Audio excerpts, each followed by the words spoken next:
Hello and welcome back for round one of the regional qualifiers, which pits FlyQuest opposite Clutch Gaming. Now, as we get ready for game two, let us know what you think about the LCS. Take a survey to let us know your thoughts and get a chance to win an official LCS chair. Ooh. Learn more at riot.com/LCS fans. That's right. You might get a chair. I don't have one. I want one. So if you get one, we probably can't be friends.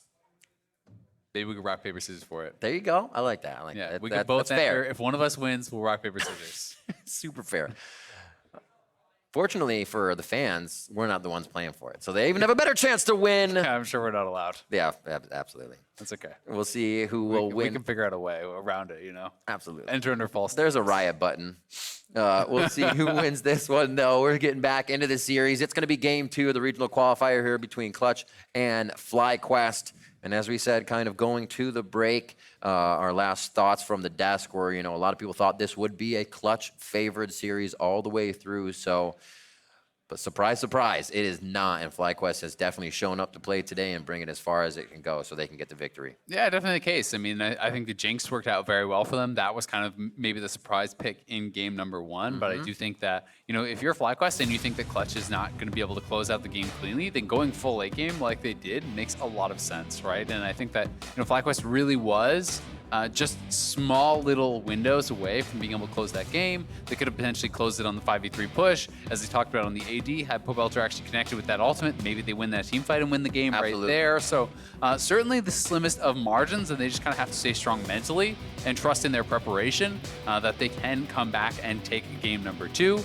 Also interested to see that it is going to be Clutch on the red side once again. So both teams happy with kind of where they are sitting. GP going to be banned out, though, so Xayah will be left up. I do think this is smart. You know, we quoted the stat earlier. It was 7-1 in playoffs, now 8-1 in playoffs when they do have GP, Kiana, or Rumble, and they have not won a single game without those. So now Clutch will be faced with that test of trying to get their first win without those big, powerful three champions.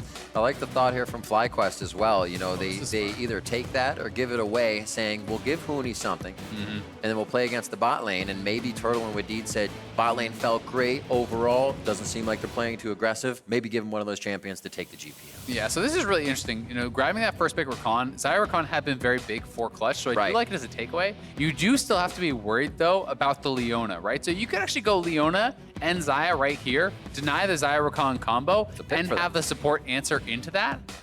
So that certainly could be a pretty strong response from Vulcan. He has shown the ability to play that champion and the confidence to bring out some of these melee champion counter picks. So would be excited to see if that is going to be the case. And with Morgana banned, you know, I think that is also partially what prompted FlyQuest to take this, because Morgana is seen as one of those counters to the Rakan. So I think, you know, FlyQuest felt Clutch is trying to set up for an early 1-2 on Xayah Rakan, so we're going to take it away. But Leona comes through, and I think that, you know, Clutch may have outsmarted FlyQuest a little bit thus far in the draft. Figuring out that favorite engage for Vulcan to come through. The damage is brought over to the other side, though. Xayah, as we heard the analyst desk, favoring the damage there over that Jinx pick, which still seemed to work a bit for the FlyQuest squad up until the end. Aatrox as well picked up for Viper. He's a fighter. He's going to be on these champions, and he always looks pretty good on them. Yeah, he certainly does. And, you know, we're going to have to see, you know, if they want to have parity thus far in the draft, if they want to grab their top laner now. But Sejuani is open. Looks like they will grab it. And I think that, you know, Clutch has had a very, very powerful first round here in the draft. I think the Morgana pick, or rather Morgana ban, to kind of allude to the fact that you might want Rakan. It's going to force that from getting picked. They have bot lane prio with this 2v2. They have really kind of that S-tier jungler as well. Would not be surprised if they banned out Trundle here. We are seeing some players be comfortable playing Sejuani into Trundle and then just kind of skipping Aftershock and going in a different direction. Right. But, you know, even without that Aftershock, you are still building pure tank and can be kind of preyed upon in the late game as a result. So I do think Trundle could be a pretty intelligent final ban here for Clutch. And FlyQuest looking like they want to focus in on what they believe Damonte could be looking towards. See Artemis on the screen, chatting with everyone, trying to figure out the last few seconds here. And it's going to be the Silas. I actually almost brought that up, considering we haven't seen him too much, but he has fit in to a few of the series we saw recently in the recent weeks. But not today. Santorin won't be taken out of the jungle. It also only has one play for Santorin, so it might actually even be Pobelter's if it were to go by. Yeah, only one play for Pobelter, one play for Santorin, so both of them really haven't had high priority on it. But there are some pretty good ults to actually steal already, so that is kind of what they're taking into consideration here. Sejuani ultimate, Leona in particular, are very, very strong. Xayah is so-so because you don't actually have the You're feather doing your ball. own thing. Like, you can't actually pull it back in. Yeah, jumping. But that does mean Trundle is available. So, Santorin could go towards a Trundle if they want to look more towards that kind of late game teamfight style once again. As FlyQuest did in game number 1, that could set them up well, both as an answer to Leona, as well as Sejuani. The Trundle ultimate can be very, very powerful, and it's going to be the blind Renekton here. Now, mind you, this could be going mid or top here for Clutch. We have seen Damonte actually play this mid lane before. Huni has yet to actually play a top lane, but Quinn is at least a solo queue pick, considered a pretty big counter. I don't know that we're going to get it. It will be Corki. That'd have been super cool. Yeah, would have been very exciting, but not going to have the ability to do that just yet. So it will be Skarner. So they're not even going to go towards a Trundle. They are prioritizing having a bit more playmaking.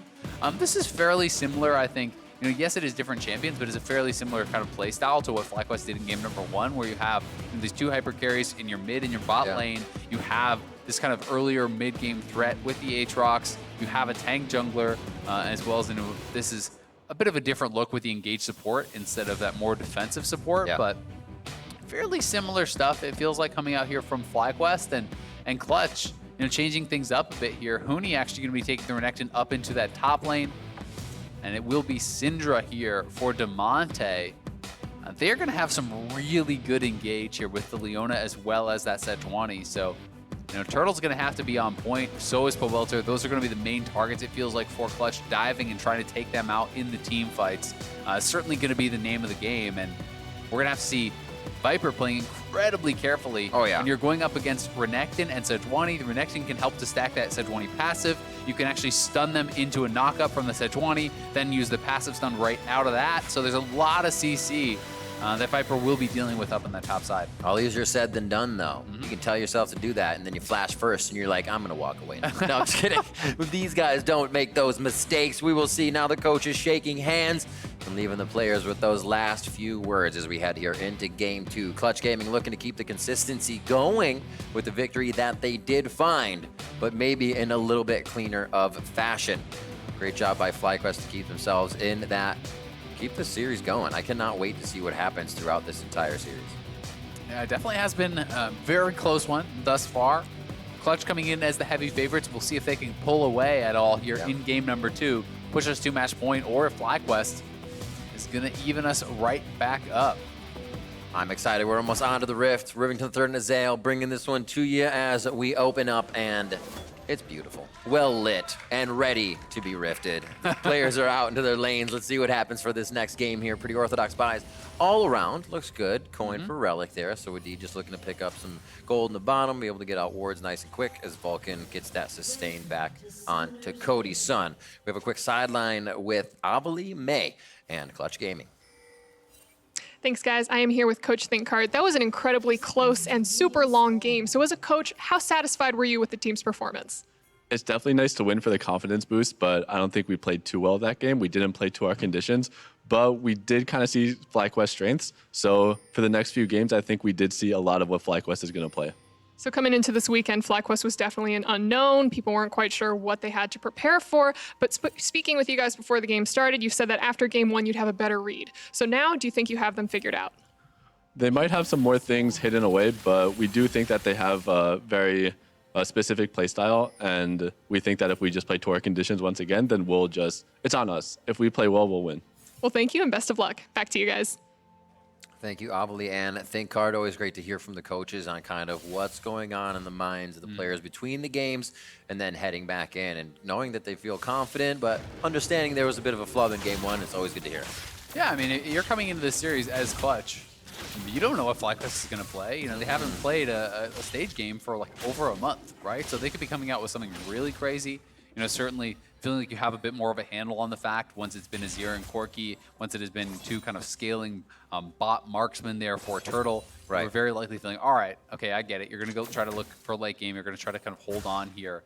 And we'll see if they're going to be able to do that very well Something certainly worth noting is that Turtle is running the cleanse, as he's likely going to need that. There's so much CC, both from the Leona, the Feather Call, the Sejuani ultimate stuns from Renekton, so he cannot actually run teleport. So it will be Clutch that has TP advantage down here on the bottom side with their marksman. So they're going to look very likely to push in this lane and try to maintain tempo with a teleport to try to get a CS advantage or at least a pressure advantage. Be awesome to see those intricacies and how Turtle plays around it, knowing you can't just get hit out of lane to teleport back if you're going to miss those minions. Huni keeping it pretty safe here at this spot to farm. No real chance of him getting ganked, and Viper can just keep that farm up as well. Kind of a flip of what we saw game 1 with Gangplank pushing in the Aatrox, but Viper will have a little bit better of a time here. Just not as much kill potential, I guess.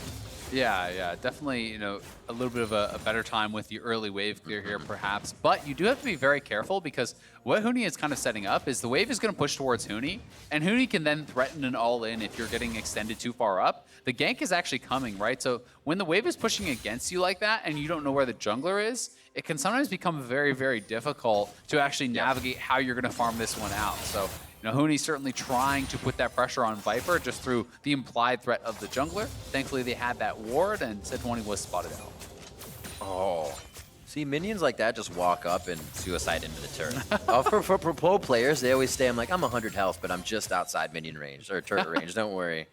God, I love how they do it. It's awesome to watch. Also watching Huni kind of farm with GP early game last time, auto-attacking the back minions, putting the barrels down. Talked about that a bit before with how they get their CS. Here, they almost get the first blood on the bot side as Wadid goes in level 2s and 3s around, mean a bit of an engage. Yeah, and you'll note that they held onto the Ignite. So they didn't think that they were going to have enough damage for the kill there. They are just, again, trying to pressure the lane, trying to force out these resources. That is going to be both of the potions down for Wadid. It is going to be, Cody Sun able to kind of shove in here. And then potentially, if you have Wadid low enough, you can look for, maybe that kind of 100-0 play on the next time around. Santorin flying through his jungle at this point. We saw a bit of a gank from Lira that put him behind, so he's still roaming around. Scuttle grab already on that bot side was pinged out by FlyQuest. So they have an idea of where Lira is going to be hovering. Grab this Spire and give himself a little bit more resource. Yeah, both junglers going to end up with that kind of inevitable 6-camp clear here. Santorin will be first to kind of get the reset as he was pretty quick on that first clear through, as you're talking about. Went back after 3 camps for the Predator boots, gets back out on the map. Pretty standard stuff there for the Skarner, whereas Sejuani went for the gank, went to try to put on a little bit of pressure and is going to take a later base as a result. But both junglers are going to be feeling pretty comfortable with where we're sitting right now. And back to mid. We saw a little bit of action first game here onto Damonte. They got his flash blown right early, but that was Santorin on the Sejuani to make it happen.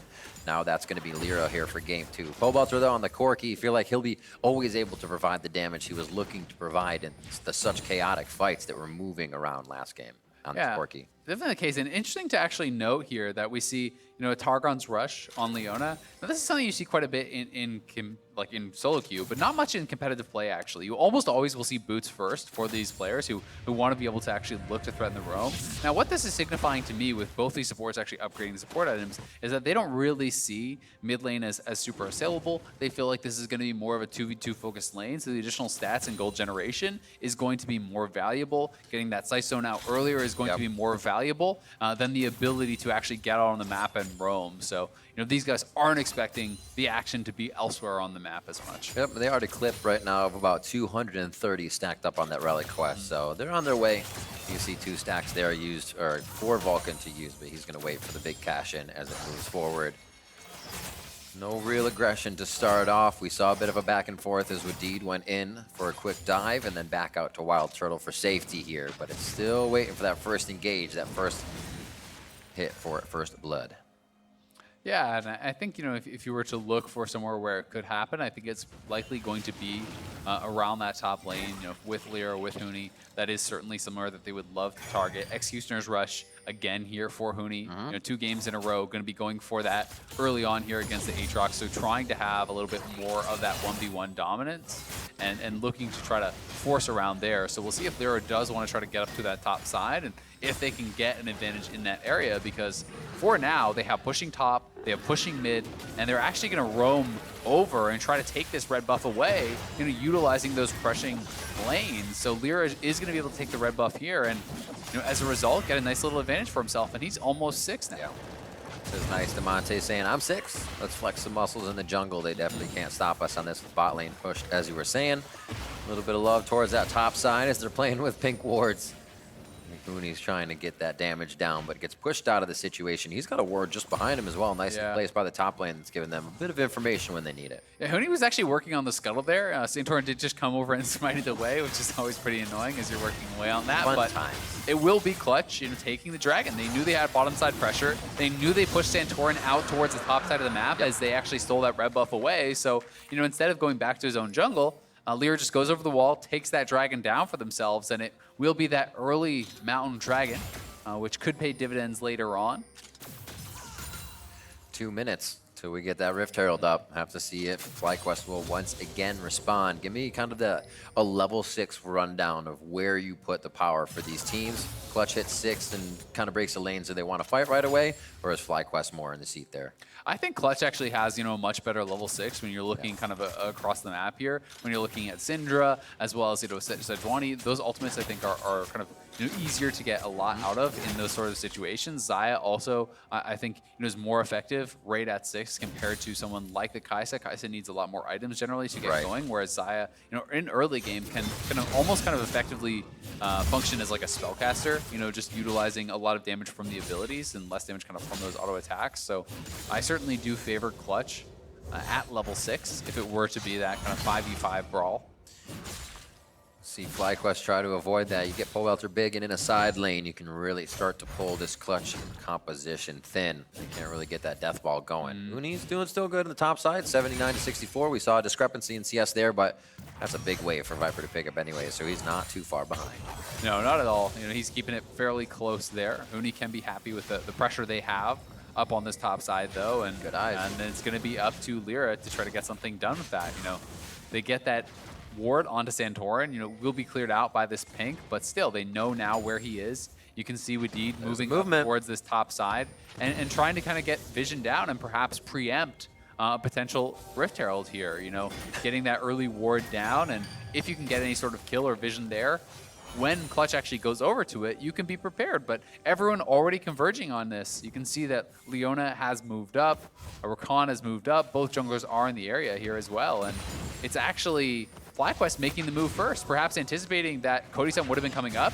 You could actually see, if you look at the minimap here, you actually saw Turtle was running straight up mid lane, realizes that Xayah's on the wave, so now Turtle is going to run right back down there. So they were actually assuming that Clutch was going to start this up right at 10 on the button and tried to be in position very early. Because we talked about last game how, yes, they won the fight, but if they had been there like 30 seconds earlier, they could have taken the Rift Herald and won the fight even more decisively. So they were trying to make that adjustment, and credit to FlyQuest for looking for it. Seems like it may still be done here as Clutch Gaming gets onto it. Santorin is there, but it's going to be tough to get in. Remember, though, Cody Sun has TP, Turtle does not. So I don't think this is a fight that FlyQuest can actually even commit to. If you try to go in, and you look at this, Cody Sun is actually backed off on the wave. So Cody Sun's sitting back here, waiting for a teleport. That is not because he's scared of the 1v1. That is to say, you don't get to take this fight. If you take that fight, I TP and it's 5v4, you lose, right? So this is just really well set up, honestly, by FlyQuest. Rather by Clutch here against FlyQuest. They kind of feign the early Rift Herald, wait till Turtle shows bot, draw him down, and have their teleport available. So kind of checkmated there by the positioning, and I'm really impressed with how they actually navigated this in game 2. Yep, a composition that can really be strong at that 10-minute mark. You have explosive ultimates no matter what from level 6. You really are able to push the other team off. Clutch Gaming again put themselves just a little bit ahead in this game by grabbing the Rift Herald. And that aspect of the game is something I love seeing from teams, and it's tough to have teams in a competitive mode do it. You don't want to be the one to make a mistake for the simple fact that you fall behind. But it's also just a simple thing to be like, hey, we're doing it at 10 minutes. It puts such a strain on the game that I love seeing teams do that and figure out a way around it. Yeah, especially when you're actually drafting towards it and setting up appropriately. For sure. I do think that, there is going to come a time where Clutch is going to go for their 10-minute rift and it's not going to work, right? Because they've done it so many times, teams should be preparing for it. But in this game, they were better set up, and now Clutch looking potentially to have this 3-3 on the bot side. Both junglers are actually hovering their lanes. If either side engages, they could go for it, but Lira is here. Looks like he wants to try to make something happen, then potentially look to drop that Rift, or to try to get a kill and then go to the Dragon, which is actually coming up in 30 seconds, but Santorin's in the area as well. A little bit of a roam down from Damonte. I think he's going to have the river inside. We don't have eyes on Pobelter, but he went down towards Raptors. No, he's still in mid. It doesn't look like they're going to activate on this one just yet, but Damonte was there if the fight happened. Yeah, I think, again, very well done by Clutch. They know they have mid lane priority, continue to threaten Damonte coming down. They now have vision control in this whole area, really. And it's this kind of whole quadrant here. All along there, there's no forward vision really coming out until that pink ward just got dropped over the wall by Santorin. But you can continue to just shove this out, threaten to start up that dragon, and make sure that you're the ones kind of picking the fight on your own terms. Wadid and Turtle seem to be playing a little bit farther up on that wave, noticed by Cody Sun and Vulcan. Everybody was standing behind as the waves reset before, so trying to set a precedence there and then falsify that precedence to get the other team in a bad position. I like it. I like it. You gotta play the mind games all the time. Board clearing out, packages out for Pobelter now. Could be a play made, but it's Santorin trying to get out of this one. Oh, the crowd control rains down onto the Skarner, but he might stay alive. Big plays there. Viper now coming over the wall. He's going to throw on the World Ender as the top side of the fight is bottom side of the fight still going on. Lira's getting shot up by Pobelter. He's going to pick up first blood of the game. Second one looks like it could be Cody Sun. Viper's in a 3v1, and he takes down Vulcan. And now Cody Sun and Damonte have to run. What a fight from FlyQuest at 13 minutes. Yeah, FlyQuest completely outfought Clutch there. Burning so many resources on this tank jungler, not even being able to take him down, and then Huni just short on the damage to actually knock down Turtle. Meanwhile, Viper and Pobelter are just getting ignored and running amok in this fight. See it again, right here. Yeah, here this is one more time. The TP from Huni is actually pretty far away from the fight. He's trying to come in on the flank. You can see Leona, everything actually committed onto Santorin. It was a great counter engage from Wadid as they all piled in onto Santorin. He's actually able to charm them up, and then look at Huni, one auto attack short from taking down Turtle. But all this time, Pobelter and Viper had been ignored and were just firing away here, knocking down multiple members. So they will grab the dragon. They will grab 2 kills. And FlyQuest starting out pretty hot in game 2, as they did in game number 1. It was the Jinx getting 2 early kills in game number 1. This time it's going to be Pobelter on his Corki. Yeah, very, very big. I'm sure he would have loved that on the Azir last time, but now he can deliver the damage. We were saying if he can get to the side lane, or however they want to composition it down to the Nexus, but having that split push would be amazing, and he's getting the lead to do so. And the other thing you have to mention is off the back of that lost fight, they actually couldn't get the Rift Herald out in time. 14 minutes. So yeah, they get their charge down top, great, but it's just a little bit of chip damage. They didn't actually cash in any gold off that, so they're moved to the top side for the 10-minute Rift gets punished off that. They lose the dragon, they lose the kills, and Clutch certainly going to be feeling pretty bad about how that fight did end up. Absolutely. I guess there's 2 ways you can create chaos in the team trying to get that early Herald. You either stop them from doing it and snuff out the eye from being grabbed, or you just cause so much chaos in the 4 minutes after they get it, they can't use it in time. Still a great hold, though. Yeah, definitely really well done. And either way, as you say, if you kind of have the first move, if you are prepared, then you can kind of just stop them from really getting value out of it. And the Rift Herald inherently doesn't have like a tremendous amount of value. It's like 100 gold, I guess, when you kill it. So, not bad. And maybe they'll cash in on that turret later on. Right. First turret is still up for grabs, which would kind of even out the gold there if they're able to do it. Oof. Just kind of like trade in medicine there. How'd that feel? Well, it felt good. How about this?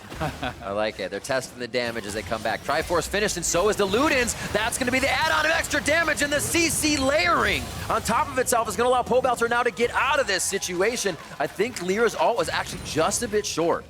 I'm not sure. I'm not sure if it hit or not. It looks like it hit to me. We'll have to see on the replay, but the Hex Shrinker just coming in big.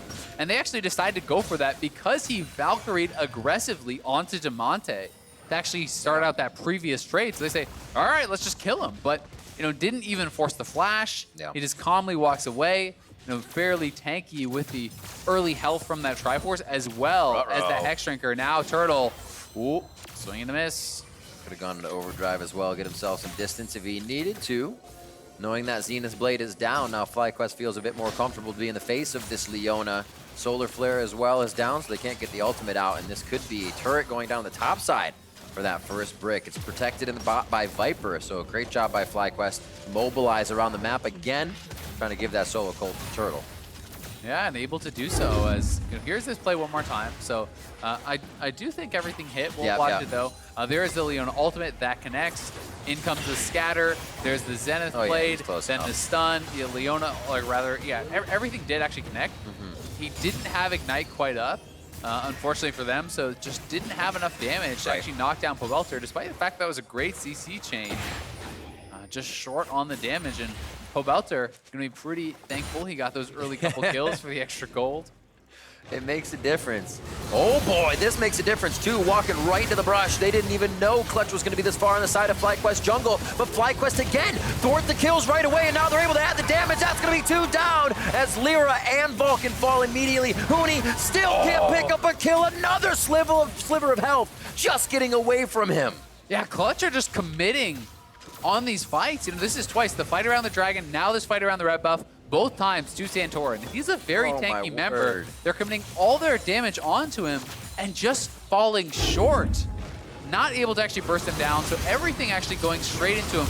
Mind you, they don't have any of their main damage dealers here. Cody Sun is not there, Damonte is not there, so Santorin walks out. The damage has pretty much all been expended. By the time Cody Sun arrives, he's like, nope, never mind, just walks right back out because the fight is already lost, and Pobelter, adding insult to injury there, will barely survive. Picks up a couple more kills now, and this Corki is going to be so fed. A lot of pain. Props there to Wadid for putting out the quickness to save Santorin and get him into a safe spot and buying enough time for the rest of the team to pick up now this 5-0, sub 20 minutes against Clutch Gaming. I mean, that's twice. His counter engage has been great, right? When you engage hard onto a tank, you're spending all your CC on him. Then it opens up for Wadid to actually go in, right? The whole point of the Leona is kind of locking down the Rakan and bursting down the Rakan. That is why this is considered a good matchup. But when Wadid is in a position where he can actually wait for all the CC and spells to be expended on someone else, his counter engage is going to be uninterrupted, right? He's going to get in there, he's going to CC everyone up and buy time for Santorin to then retreat. And once that's happened, you've expended all your resources to just deal damage to a tank.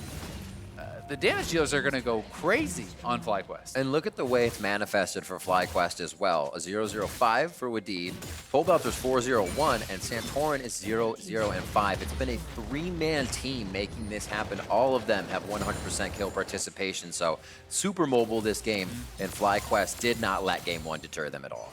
No, not at all. I mean, it is pretty impressive to just see FlyQuest actually kind of taking on these fights that Clutch is putting forth, being able to answer them, being able to respond very, very effectively. Really almost all those kills were just those 2 team fights that Clutch opted into. Clutch is the one initiating, and FlyQuest more than equal to the test both times. They're certainly Clutch not really, I think, giving the respect over to the fact that they didn't have either of their damage dealers, right? Cody Sun is not there, Xayah TP, Damonte was not there. They didn't know where FlyQuest was, so you're engaging onto the tank without knowing that everyone could be behind him. It was a completely blind mission. They went in, obviously, with the biggest people up front in Lira and Vulcan, but having no vision on FlyQuest. Also, they're kind of not considering that FlyQuest is playing great right now. They're able to take these kind of instant situations. Yeah, they definitely are. And I mean, had Cody Sun and Damonte been there from the initiation, then Santorin just dies instantly. Different story. Different story. But that wasn't the spot that they were in, and Clutch getting caught with their hand in the cookie jar will be punished. That's no good. They hope they got out with a lot, though. Charmed. Vulcan should be able to get out of this one. Again, deterred from the kill. A shot into the minion line, but he finds it. Another missile. And he's able to fire it out to get that kill onto Vulcan. Now, Cody Sun stands alone once again at the turret. The team's going to have to start to converge from both sides. Damonte's still on the bot side. He's low on mana, so he's looking to just kind of farm out there and then back to provide help. I mean, this is potentially just a second turret straight up. They take both the mid lane towers there. FlyQuest out to a huge lead early on here, closing in on a 5K gold lead at 21 minutes. Viper pushing in the side. That pick allows them to get full control over the mid lane, and FlyQuest is looking great here in game number 2. And Pobelter is going to be on these items very quick. If you can take a 50-minute game and turn it into a sub-30-minute game, I think that pace makes any team's brain rattle for a little bit here, since you're expecting to go late. ThinkGuard even said, this is what we are going to get out of FlyQuest. After seeing game one, we expect more of it. Yeah, definitely the case. And it just hasn't been the story, No. you know, so far in this game. And you talked about it earlier on. Corki in a side lane, very, very effective once you start getting these items under your belt. Pobelter going a couple different directions, honestly, right now. You know, has a Hex Drinker, has a DF, has a Seal. I'm guessing he will just go back and actually finish up a rapid fire here pretty shortly, as he does have the money for it, and then work towards an IE. But a lot of players do also really like the Essence Reaver build for the additional poke and CDR. That can kind of make you more of a less consistent damage, I guess, but more of kind of that poke style build.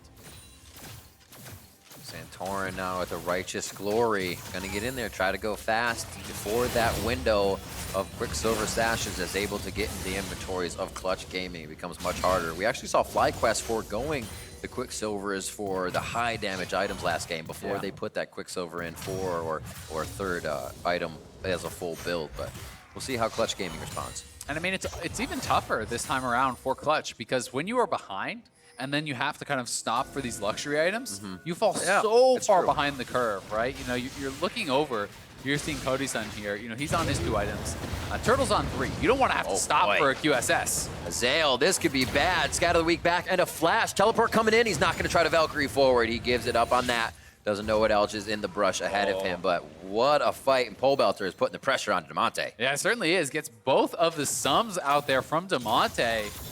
And the reason Pobelter doesn't chase, he doesn't know if Damonte has his ultimate there. Damonte's ultimate is on cooldown. So once you get hit by that chunk, if you then just try to flash it in the brush after, straight into an ultimate, you may just flop over and you'd be looking pretty stupid and giving over that bounty. But so how cool are you if it worked? No, I'm just kidding. pretty cool. You're pretty cool. Spirit Sojourn Risk up reward. for Huni. Yeah, risk reward indeed. See if Huni can start to open up in these fights with his ultimate down. They really haven't been long enough, as it was for Clutch Gaming before, for the rest of the team to get there. Before, the fights were chaotic. They spread out across river, down to blue buff, and then back to river from what we saw. Here, it's wham, bam, thank you, ma'am, and FlyQuest has been done with their food every time they get in. We need to clear out wards, get as much safety as he can, but FlyQuest still putting things on their plate. They're ready to move to the next objective, and they're not even worried about what Clutch is doing on the other side. Yeah, not at all. I mean, Turtle's just going to soul this up. Well, Pobelter has the package, so Just hanging out. he's going to play this pretty gonna catch bravely. He's got to be careful, because if you get CC'd, you can still die. I thought he was going to catch an ult in the face from Lira there. Yeah, I think Like he fire. might have had an idea. He's poking over the wall with the rocket, so maybe knew that he wasn't around there. Either way, second Ocean going their way. It will be a third Ocean spawning, so not the Infernal that they're probably hoping for.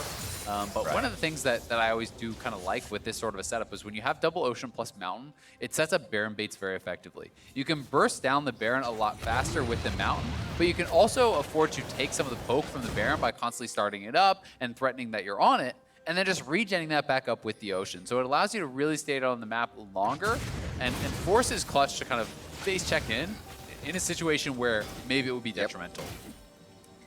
Try to play those little mind games. We still have a bit before we get Ocean Drake back up, but that third one would be huge for FlyQuest. They don't have to prioritize it.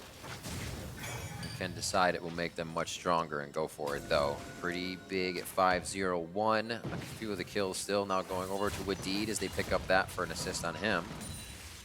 And we did see Turtle getting his first kill of the game. So keeping things active, pushing forward, knowing there's a lot of wards, but you can see they don't have the safety to yet clear all of these wards. They're waiting for a few more members. Yeah, and it's going to be about Clutch being able to Oh, my kind word. of make a play, right? You know, they are certainly on the back foot here.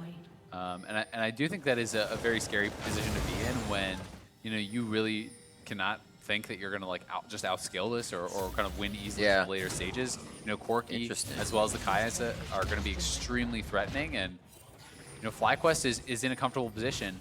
you can see that Cody Sun is just kind of following after Huni here. Yeah. And they just actually want to try to rush for the towers, but pings are going onto the Baron. So FlyQuest will just straight up start this up. I don't know if this is going to work out. It's going to be a double teleport over if it is going to be. We Huni's just see not Huni coming. stopping. He's waiting, and now he teleports over. That's going to be the Baron going to FlyQuest. Clutch is going to have to turn now. Turtle goes in on the Killer Instinct, and that's going to be a Glacial Prison back to Pobelter. Stuns up the Corki, but now he gets the safety. Gatling's turned around. Pobelter can't get the right direction here as they take down Viper. And now FlyQuest act a little unaccordingly here as it looked like Clutch Gaming was the one out of position. Yeah, Clutch was pretty late to the party there. FlyQuest could have just disengaged. Instead, they decide they are going to take the fight anyway. Yeah. It does cost them a kill as well, as you can look across the board. So many summoners used there as they do have to retreat. They could have just straight up walked out, but they felt like they saw the opening to get more.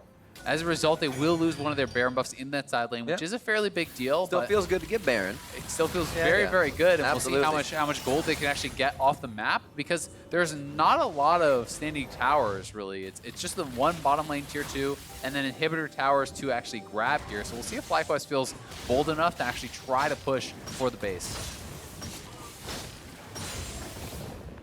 Minions up top, minions down bottom. Mid wave is the only thing that really needs some help right now. They don't want to prune the side waves just yet, and good forward wards from Clutch Gaming. Cody Sun's going to have to be alone for a little bit as everybody gets the jungle cleared out and ready for this inevitable push from FlyQuest coming in with the Baron. See how they split it up here. Towards the bottom, looks like it's going to get a lot of love with the map objective free. Get away from that Baron, push the bottom side of the map, and start to open it up for later. Yeah, and they just love to grab that last outer tower here. They know Exactly. this is the safest one to get. Extend the gold lead here if you can. You know, Pobelter are going to be working away on this. Huni trying to do, you know, his best possible job at actually wave clearing this out, but it is very difficult with how fed Pobelter is, and they're actually just marching it down mid as well. Extremely bold. Viper gets hit. Actually, dodges the solar flare out as well. A little bit of miscommunication on Vulcan if they were or were not going, as the ultimates do not click together. That's quite a bit of crowd control that would stop FlyQuest from coming in, but FlyQuest says, fine for us now. Let Pobelter push bot, draw from mid, and then we're back onto the mid lane turret. Great back and forth, a game of cat and mouse here between the two teams. Yeah, no one can answer Pobelter, and that's the problem, right? If you have to send multiple members to him, they push up mid. Huni dropping the ultimate, just trying to wave clear here. Pobelter has already knocked down the inhibitor tower. They're going to get the mid one as well. Clutch just looks like they have no answer whatsoever, and you know, with the base cracked, very likely going to be losing 2 inhibitors here at least. Sometimes that becomes the moment where you're pulling your hair out so much that you have to finally protect the thing you've been defending so long. Clutch keeps that impulse in their pocket. They don't go too hard, but they do lose 2 inhibitors. It's telling us they feel like they can outlast what's going to happen next, but it becomes even harder in that situation. 6-1 here. It's like FlyQuest has not even allowed Clutch to get into this second game.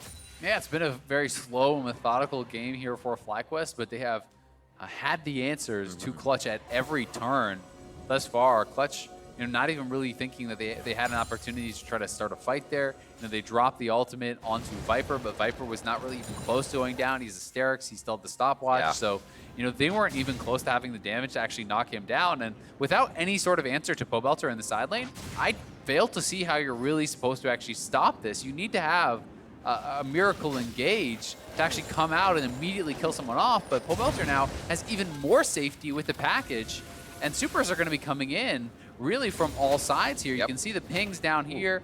There's the wave coming up the mid lane as well. There's no deep vision really for a potential flank here from Clutch, and it looks like they're pretty close to being checkmated.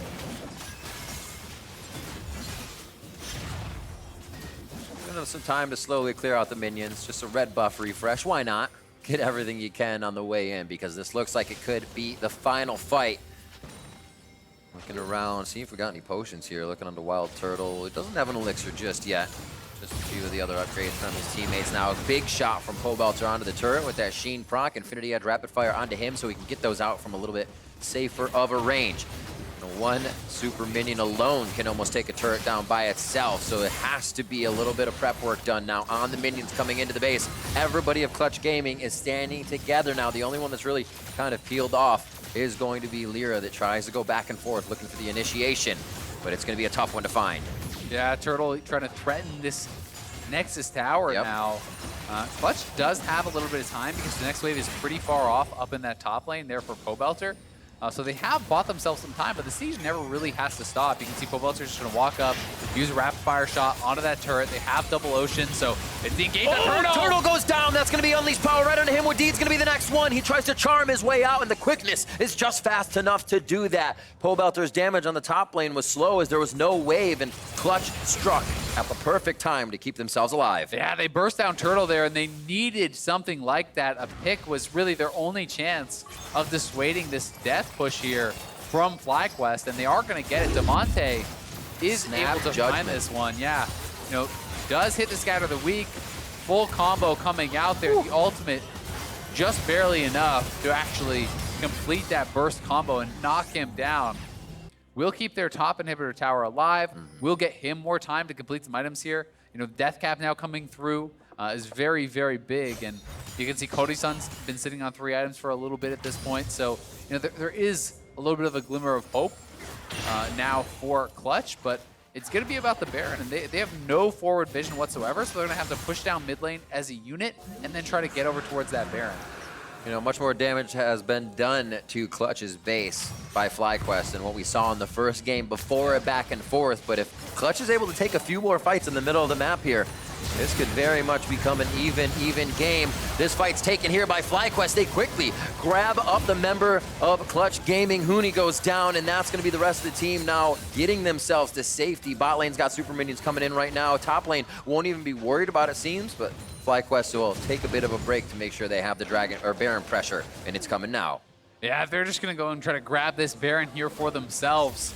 I don't even think Clutch is going to attempt to steal. I think you just try to fix the waves as best as you can, and pray you can hold on in this. But that was fairly sloppy from Clutch. I mean, you saw your opponents. You essentially just walked straight up and got ulted. It didn't look like there was any real initiation besides just the Santorin ultimate. You didn't have to flash for it, so Huni just certainly not giving the respect over to that engage coming out of the Skarner, and as a result kind of gets caught sleeping. Does just get absolutely burst down. A little uncharacteristic for him as well. He'll usually be kind of taking that dive, knowing he's going down, but to get caught out is not like him. We'll see if it can be repaired. It definitely sets him back a little bit. He is back onto the rift, and he'll head towards that top side. Viper trying to get in for an inside swing onto the turret, and Clutch is doing everything they can to set up a last-ditch defense on the stairs of their base. The super minion just cresting the bottom inhibitor will make it in and possibly take down Nexus turret number 1. That's going to be another inhibitor going down. Solar Flare misses from Vulcan, and now FlyQuest has a pretty easy walk-in. Damonte's the focus. Santorin gets locked up, but they're not going to need him to take down Damonte. Huni could fall next as Vulcan is also low, and that's going to be Clutch just falling left and right. FlyQuest come back on fire for game 2, and we're going to see them at 10-2. Taking on the Nexus turrets now. That's all they have in front of them, and a few members of Clutch that do not look like they can stop the game. It was a fantastic play by FlyQuest to stop the momentum of Clutch, and now we have a series on our hands as we're 35 minutes into this one, and it's going to be FlyQuest trying to put the finishing touches on, and they're playing with the mental of their opponent, making sure it sticks as they go into game 3. Very well played game 2 here from FlyQuest.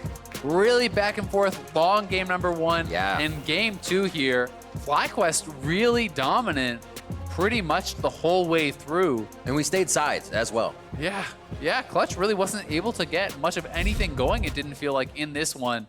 Drafting for that Renekton Sejuani combo, one of the most feared 2v2s that people love to talk about, Aurelia Sejuani as well. Nothing really ever happened for them around that top side. Yes, they did get a really well orchestrated Rift Herald, but they botched the team fight at the Dragon, and it felt like after that they kind of had failed their team fight from a point of power.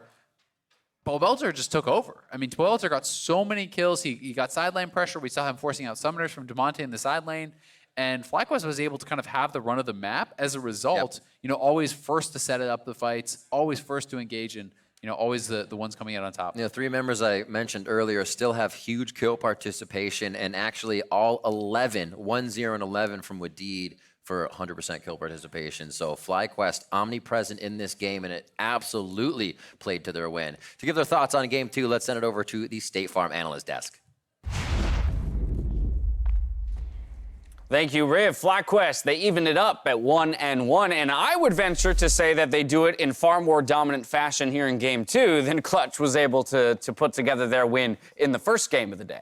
Yeah, I think if you compared the strength of victories right now, you'd be like, FlyQuest looks pretty good. I mean, it's always sucks when you lose a game by getting outscaled, or like when you were outscaling in game one, but they look so good in this game when they actually made some very proactive and plays to get leads. Yeah, and the Skarner takeaway is pretty nice for them, considering that Lira is not a player that has liked Sejuani. He hasn't played that much Sejuani. In fact, it was only in the playoffs that he picked up the first Sejuani games. He's all about those predator junglers, and I think that did a lot to hurt Clutch Gaming in this series because, or at least in this game, because a lot of their early plays relied on Lira doing something, and if he's not fully comfortable on the pick, he's not going to make the play. It was just an overall kind of weird draft to me, where you have the obvious adaptation by FlyQuest, dropping the GP ban, or excuse me, dropping the Xayah ban to put on the GP ban. They first picked the Rakan, which continues to telegraph to me they don't really have a great answer into it, which is the weirder takeaway because you know Clutch has an answer in the Leona. Yeah. And so I initially viewing this draft was like, ooh, they kind of got themselves counterpicked in the bot lane here.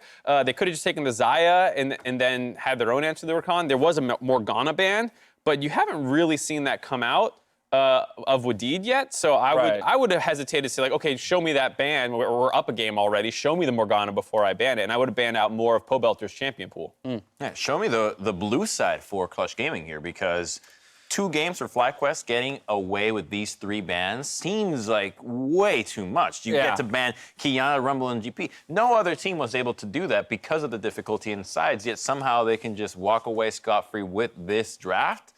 Something's got to change. Well, again, once again, it plays into the statistics we were talking about at the top of the day. Now, without those 3 power picks, you add another loss to the column for Clutch Gaming. So the story gets worse in that regard for what would be the 4th champion. What is the 4th answer, for Clutch Gaming in these situations? To your point, Mark, I think it is interesting to continue to track the priority of FlyQuest around that bot lane. And even though it doesn't align with us, clearly they're operating with some amount of information. Game 3, they will have the opportunity to move back to blue side. Will be interesting to see if Clutch decides to take that. Before we get to Game 3, though, I do want to talk about how this win came together for FlyQuest. And a lot of it was about those early kills. And in particular, it was Pobelter coming away with them. But we had asked Santorin and Pobelter to step it up in this series if FlyQuest was going to recapture some of their former glory. The best thing about this for FlyQuest is that they recognize their power spike. Corki had package. When you're fighting with Corki having package, it's nearly impossible for you to lose a fight because of how quickly he gets to reposition. So he joins in and they walk away with a really fed Corki. Yeah, and this is the part of the game where, the comp from Clutch should be at its strongest. You have Renekton, who's great in the early game. You have Syndra, great in the early game, and you're taking fights in the jungle and around the dragon. All that should be a good timing, but they really get out-executed by FlyQuest here, and this has happened in a couple of different fights where this the side of FlyQuest actually outperforms them. It happened in game 1 as well at the Rift Herald and things like that. So I'm actually starting to get nervous as someone who predicted Clutch. I'm like, well, you have these draft problems that, maybe you're still holding back something because you're hoping to get away. You're hoping to get through without it. Right, but at the same time, now it's starting to get really sketchy, and FlyQuest is gaining some momentum. They actually look really good in these fights. Yeah, and we've seen what happens to Clutch Gaming when they kind of get in their own heads, having had that reverse sweep happen against them last week? 2 weeks? Last week. Oh, yeah, you're right. 2 weeks. Right. Oh, my goodness, we had Labor Day. It's been a while. Oh, my Lordy. Okay, time. What is time, really? You're really just waiting for 15. That's all you care about. But again, I think that this series is turning out to be much more competitive and interesting than maybe we would have guessed on the outset. And a lot of that is because FlyQuest is beginning to show up and in some cases remind us of what made them good as a team in spring. It was their ability to operate within the team fighting phase, committing to a specific play. And in that one replay we just showed, the TP's coming in first for FlyQuest as opposed to Clutch. I mean, when you have the teams having to prepare beforehand, you're Clutch Gaming, what VODs do you watch and take seriously? Do you really watch the EchoFox FlyQuest Loungecast VOD that we did and be like, oh, this is where we'll figure out what FlyQuest is doing? They have no prep. They have nothing to prepare themselves for what FlyQuest brings out, whereas FlyQuest has 3 best of 5s to know everything Clutch Gaming is doing, and I think that does a lot to Clutch Gaming's psyche. And that's where maybe you look at that Morgana ban and say, okay, there's now the Corki that we should be more afraid of potentially for Pobelter. Yep.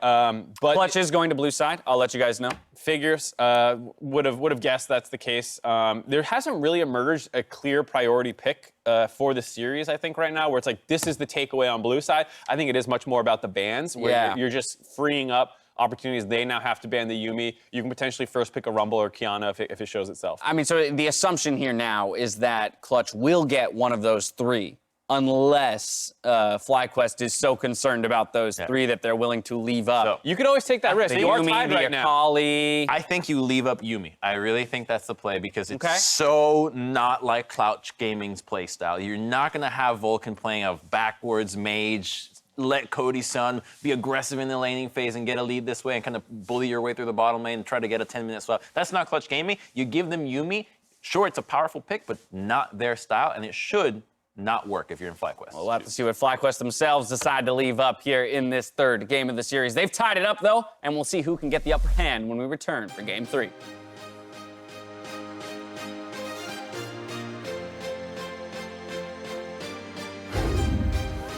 First blood of the game. Second one looks like it could be Cody Sun. Viper's in a 3v1 and he takes down Vulcan. Just take it slow, yeah. We take it slow. Play slow, play slow. Careful, Eugene. Nice. Yeah, nice. Good shit, guys. All right, let's push out waves. Damonte's the focus. Santorin gets locked up, but they're not going to need him to take down Damonte. Huni could fall. Nexus Vulcan is also low, and that's going to be Clutch just falling left and right. FlyQuest come back on fire for Game 2.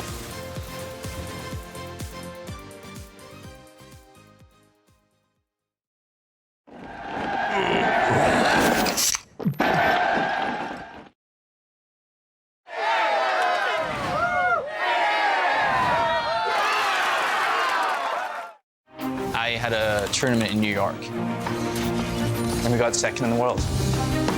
So now I've taken another leap, which is to build my own company. My goal was to help other people who want to turn streaming into a career.